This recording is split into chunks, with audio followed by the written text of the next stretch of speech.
You ask Tiger to solve. This deals with linear equations with one unknown. The final result is x equals 28. Let's solve it step by step. Group all constants on the right side of the equation. Subtract 6 from both sides.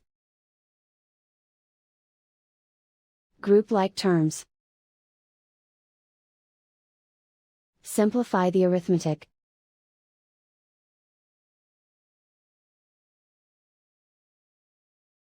Isolate the x. Divide both sides by -2. Cancel out the negatives. Simplify the fraction. Cancel out the negatives. Find the greatest common factor of the numerator and denominator. Factor out and cancel the greatest common factor. And so the final result is x equals 28.